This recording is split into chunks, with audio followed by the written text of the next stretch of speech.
When you hear the word compounding, let me guess, your eyes glaze over, you think of some boring math formula from school, right? Well, forget all that. Today, we're going to talk about what compounding really is. It's this kind of magical, invisible force that can take the tiniest seeds of cash and, believe it or not, grow them into a massive financial forest. So, let's get into it. I mean, that just nails it, doesn't it? It's not just about earning interest on your interest. It's way deeper than that. This is a fundamental law of how wealth is actually built. It's the secret engine running in the background. But here's the thing. It's a tool that anyone, and I mean anyone, can use to turn a little into a whole lot. So, what is it really? It's actually beautiful in its simplicity. You put some money to work, it earns a little something, and then that little something starts earning money of its own. The snowball analogy is honestly perfect. At first, the snowball is tiny. It's pathetic. You're rolling it along and you feel like you're getting nowhere. But if you give it enough hill to roll down, and that's the key, it becomes this massive, unstoppable avalanche of wealth. Okay, but for that snowball to even get started, you've got to respect the laws that make it work. And listen, these aren't tips or suggestions. These are the absolute non-negotiable rules of the game. This is the bedrock, the foundation you have to get right if you want that compounding magic to happen for you. It all boils down to these three simple actions. Number 1, give it time. Time is your single greatest ally in this whole thing. Number 2, start small. Seriously, you don't need a fortune to get going. And number 3, the big one, reinvest everything. Every single penny you earn, every dividend, every bit of interest, that's not bonus money to spend. No. It's a brand new employee you're hiring for your financial army. Put it back to work. Now this is where it gets wild. This slide shows you just how powerful that first law, time, really is. Check this out. Someone who starts at 25 putting in just $200 a month will almost always end up with way more money than someone who waits till they're 35, even if that person invests double the amount every month. How is that possible? It's because those first 10 years are pure rocket fuel. That's the longest part of the hill for your snowball to roll down. And this part right here, this is the great filter. This is where most people tap out. Because compounding is a game of patience, and I'm telling you, the first few years, they are painfully slow. Your account barely moves, it feels boring. You'll think it's not working. But you have to remember that boredom is the mask of greatness. The person who quits after a few years never gets to see the magic. The one who sticks it out is the one who watches that graph suddenly bend upwards like a rocket ship. So you've got the actions down, but that's only half the story. The next set of laws is all about winning the battle that happens right up here, between your ears. This has nothing to do with the market and everything to do with mastering your own psychology. Every single investor is fighting two really powerful enemies, fear and greed. Fear is that voice screaming in your head when the market tanks and prices are low, telling you to sell everything before you lose it all. And then there's its evil twin, greed. Greed is that little whisper when things are going great and prices are at an all-time high, telling you to pile in more money before you miss out. A smart investor just learns to tell both of them to shut up.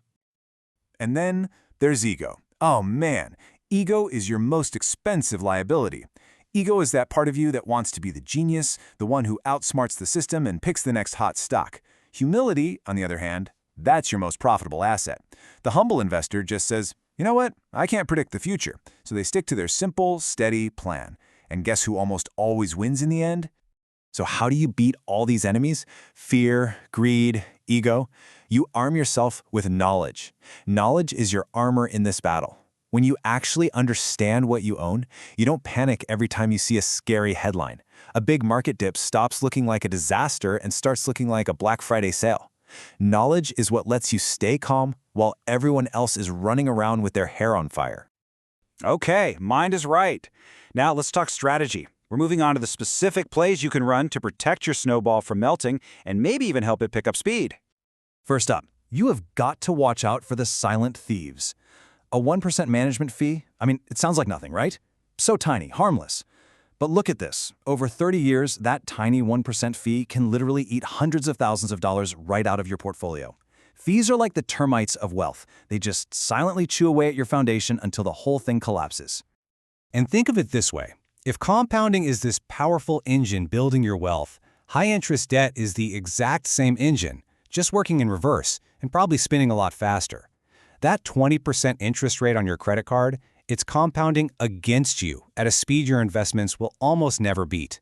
You have to destroy that kind of debt, or it will absolutely destroy your progress. It's that simple. And here it is, the ultimate cheat code for discipline: automation. Just take yourself out of the equation. Don't rely on willpower, it's going to fail you. Life gets crazy, fear shows up, you get distracted. But if you set up an automatic transfer from your bank to your investments every single month on the same day, the decision is already made. You've removed the option to quit. You've made compounding your default setting. All right, so we've covered the what and we've covered the how. But honestly, none of that stuff really matters without the why. This last part, this is about the true purpose behind all this effort. It's about what we're actually trying to achieve. Look, just watching a number go up on a screen isn't enough motivation to stay disciplined for 20, 30, 40 years. It's just not. You need a why, a real one. What is it for you? Is it to retire your parents, to have the freedom to just pack a bag and travel, to buy back your own time from a job that's draining your soul? That deep, personal why is the fuel that will power you through everything. And this, right here, is the ultimate prize. This is the whole point. The true goal of all this isn't some specific number in a bank account. It's freedom. It's the freedom to wake up in the morning and know that you own your day. It's the power to say no to things you hate and yes to things you love. See, money is just the tool. Time and freedom, that's the real currency. And compounding is how you buy it back. So, after all this, we know the laws are real. We know the math works. This isn't some secret kept for the super rich. It's a universal principle like gravity. So the only real question left is the one right there on the screen. The system works. The only variable is you. It's not a question of knowledge anymore. It's a question of action. Will you start? Will you be patient? And will you let this incredible force go to work for you?